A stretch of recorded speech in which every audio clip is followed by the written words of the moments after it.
جس کی روشنی اس کی آنکھوں تک گئی تھی۔ وہ اس شخص کی مسکراہٹ کی پہلے ہی فین تھی، کہہ کے نہیں تو دل ہی لوٹ لیا۔ تاشفین نے اس کی آنکھوں کے سامنے چٹکی بجائی۔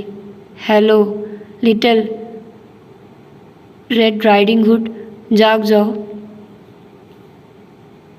اس نے اپنا بچہ ناشتہ ہاتھ میں لیا، دوسرے ہاتھ میں چائے کا کپ اٹھایا اور پاؤں کی مدد سے دروازہ کھول کر باہر آئی۔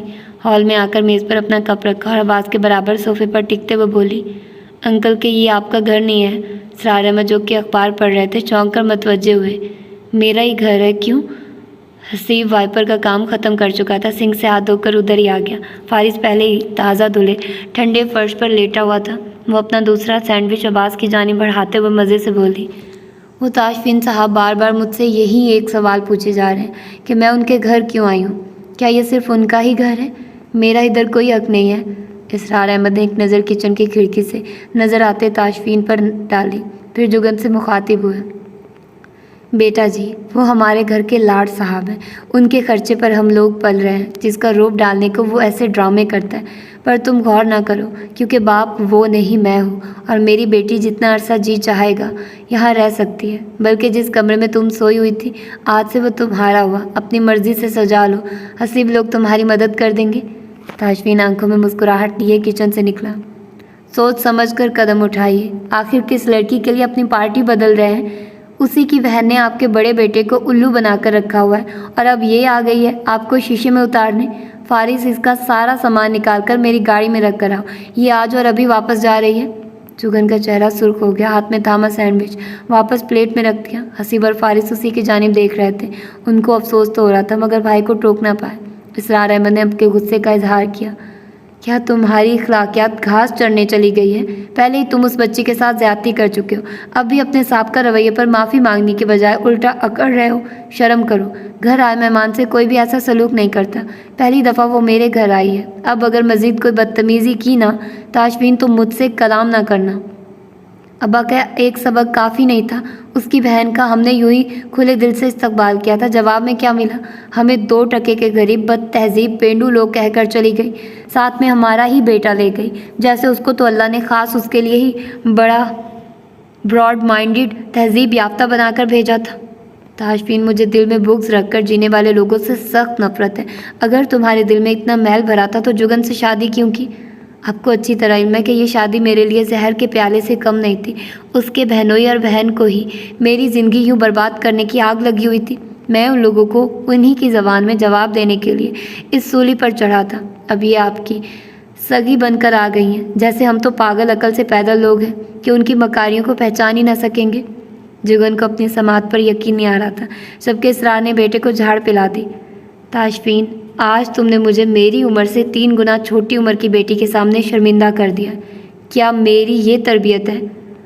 اب آپ اس کو بولیے یہ یہاں سے چلی جائے، ورنہ میرا اخلاق اور بھی کام سے جائے گا، اور میں سوری بھی نہیں کروں گا۔ جگن اس سے زیادہ خاموش نہ رہ سکی۔ انکل آپ ان کو بتا دیں، نہ میں ان کی جیب سے کھاتی ہوں، نہ ہی میں یہاں ان پر کوئی ڈورے ڈالنے آئی ہوں۔ یہ جو ڈر رہے ہیں نا کہ جیسے حارث بھائی آپ ہی کے پیار میں اندھے ہو گئے ہیں ویسے ہی یہ ہو جائیں گے، تو ان کو بولیے اپنی ہمت بچا رکھیں، میرا ایسا کوئی ارادہ نہیں۔ ڈرپوک کہیں کے، آخری لائن ڈرپوک براہ راست ڈرپوک کی آنکھوں میں دیکھ کر بولی تھی۔ جواباً جو تاثرات ملے وہ اسے فوراً نظریں پھیرنے پر مجبور کر گئے۔ اسرار احمد کے لبوں پر مسکراہٹ دوڑ گئی، جبکہ وہ تینوں بھائی ایک دفعہ جگن کا چہرہ دیکھتے جو اپنی بات پوری کرنے کے بعد مزے سے چائے پینے لگی، پھر دوسری دفعہ اپنے بھائی کو دیکھتے جو بہت کچھ کہنے کی خواہش دل میں دبائے اس کو صرف گھوریوں سے نواز رہا تھا۔ تبھی بیرونی دروازہ دھڑام سے واہ ہوا اور پھوپھی سغرا کا چہرہ فریم میں ابھرا۔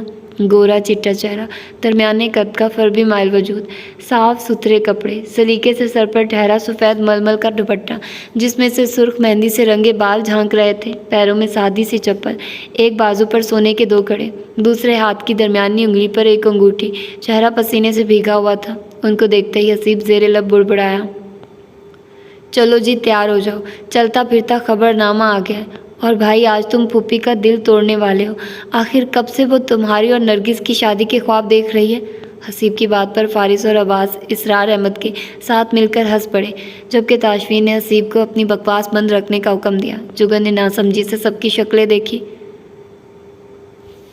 تو واہ کوئی خدائی کی گرمی ہے، قیامت والا سوا نیزے کا سورج رب نے ابھی ہی دنیا پر بھیج دیا ہے، دن ابھی پورا چڑھتا نہیں اور بھانبڑ جل اٹھتے ہیں۔ اسرار احمد میں تو کہتی ہوں جہاں مری میں گھر بنائے وہ نہیں ہے اپنا سنار۔ آج صبح سارے بال بچے کو مری لے گیا ہے چھٹیاں منان۔ پھپھی مری کون سا آئس لینڈ میں ہے، مری بھی پاکستان میں ہی ہے، اتنی گرمی میں وہاں جانے کے دوران سفر میں ہی مت ماری جائے۔ پھپھی پہلے تو فارس کی بات بڑے غور سے سن رہی تھی، مگر جیسے ہی اندر آنے کے بعد نظروں نے جگن کو فوکس کیا، ان کی توجہ ساری کی ساری اسی جانب ہو گئی، انہی قدموں پر تھم گئی، ایک ہاتھ منہ تک گیا۔ وے اسرار ہے، اے کڑی کون ہے؟ حسیب نے ابا جی کو آنکھ ماری اور بولا، پھپھی جی کون سی کڑی؟ پھپھی کی نگاہیں اب بھی جگن پر تھی۔ ہائے ہائے، یہی جو صوفے پر بیٹھی ہے اپنے عباس دے کھول۔ کیا ہو گیا ہے پھپھی، ہمارے گھر کڑی کا کیا کام؟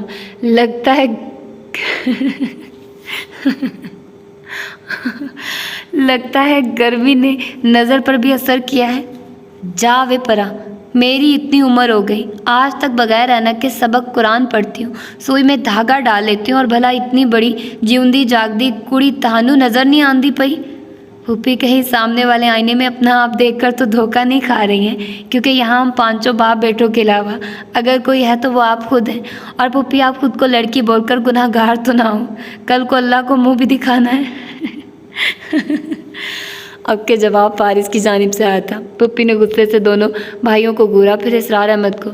تیرے یہ دونوں مسٹنڈے اپنی حرکتوں سے باز نہیں آتے، کسی دن ان کو جوتے مارنے پڑ جانے ہیں۔ بس ایک تاشی ہی میرا بیبا پتر ہے۔ اب وہ ڈرتے ڈرتے جگن کے قریب آئی اور اس کے وجود کا یقین کرنے کے لیے ہلکا سا کندھے پر ہاتھ کا دباؤ ڈال کر مطمئن ہو کر وہیں بیٹھ گئی۔ اصلی کڑی ہے، ایسے ہی مجھے پاگل بنا رہے تھے۔ اسرار یہ کون ہے؟ پہلے تو کبھی نہیں دیکھی۔ اب پھر حسیب باپ سے پہلے ہی بول پڑا، پھپھی نہ پوچھو، کیونکہ تمہارے ارمانوں پر اوس پڑ جانی ہے۔ تاشفین باہر کو نکل گیا۔ جگن کی نگاہوں نے اینڈ تک پیچھا کیا۔ کیا اول فول بولے جا رہے ہو؟ آخر اسرار کو ہی بولنا پڑا۔ پھپھی یہ جگن ہے، تاشفین کی بیوی ہے۔ پھپھی کا منہ لٹک گیا۔ چلو اب تم بھی بیٹوں کے ساتھ مل کر مجھ بوڑھی کا مذاق بناؤ، یہی کسر رہ گئی تھی۔ نہیں پھپھی، بھلا میری اتنی جرت کہ آپ کا مذاق بناؤں؟ میں سچ کہہ رہا ہوں۔ اسرار احمد نے فوراً ہی صفائی دی۔ پھپھی کے چہرے پر حقیقی دکھ لکھا نظر آیا۔ لے دس، ابھی کل میں یہاں سے ہو کر گئی ہوں، تب تک تو تاشفین کی کوئی بیوی نہیں تھی، اب یہ راتوں رات بیوی کہاں سے آ گئی؟ بس پھپھی، جوان اولاد ہے، اپنی مرضی سے بیاہ لایا ہے، اب میں کیا کرتا، یہ بھی کسی کی بیٹی ہے۔ ہائے وے مالکا، تیرے رنگ۔ اسرار مجھے تو لگتا ہے اللہ نے تمہارے مقدروں میں اچھی بہو سے خدمت کروانا لکھا ہی نہیں۔ ایک وہ حارث کی ووٹی ہے، ہوا کے گھوڑے پر سوار رہنے والی، نہ اس کو کسی جیتے جاگتے کی فکر، نہ مرے ہوئوں کا درد، اور اب ایک یہ لے آیا ہے پر کٹی کبوتری۔ پر چلو حارث لاکھ برا سہی، شادی میں تو تمہیں لے کر گیا تھا، یاد ہے مجھے، تم دونوں میاں بیوی رشتہ لے کر گئے تھے، سارا محلہ بارات کے ساتھ گیا تھا، پتہ چلا تھا کہ کوئی شادی ہوئی ہے، اور جس کی شادی کا سب سے زیادہ ارمان تھا اس نے جھوٹے منہ بتایا تک نہیں ہے، تبھی یہاں کھڑا نہیں رہا، میرے آتے ہی فوراً چلا گیا، شرمندہ جیا۔ جگن خوفزدہ ہو کر ان کی شکل دیکھ رہی تھی۔ پھپھی کیوں فکر کرتی ہیں، میں ہوں نا آپ کا بیٹا، سارے ارمان میری شادی پر پورے کر لینا، پر خدا کے لیے کہیں منگنی ہی کروا دو، ہم بھی زمانے کو منہ دکھانے والے بنے، لوگوں کو یہ بتا بتا کر اکتا گیا ہوا ہوں کہ میں ابھی تک غیر شادی شدہ ہوں، بھلا فارس اسرار کا دنیا کی خوشیوں پر کوئی حق نہیں ہے؟ لو اور سن، جمعہ 8 دن نہیں ہوئے اس کو پیدا ہوئے اور شادی کے سپنے دیکھے جا رہے ہیں، آدھا دن تو تمہارا نکلتا ہے گڈے لوٹنے میں، تمہیں لڑکی کون دے گا؟ میرا صاحب پتر تو دھوکہ دے گیا، اب بھلا میں نرگس کو کیا منہ دکھاؤں گی؟ کتنے اچھے گھروں کے رشتے میں نے موڑ دیے اور آج یہ دن دیکھ رہی ہوں۔ خیر میرا تاشفین تو بڑا ہی سیدھا سادہ بھولا سا ہے، یہ لڑکی ہی اس کو چرا گئی ہے۔ ساتھ ہی وہ خطرناک تیوروں کے ساتھ جگن کی جانب مڑی۔ کسی غلط فہمی میں مت رہنا، آج بھی تاشفین کو حکم دے دوں نا تو وہ میری اتنی عزت کرتا ہے کہ میرے کہنے پر تمہیں چھوڑ دے۔ یہ اسرار میرا بھائی ہے، یہ میرے بھتیجے، ان کو تنگ نہ کرنا، سلیقے مند عورتوں کی طرح خیال رکھنا۔ اب میں چلتی ہوں،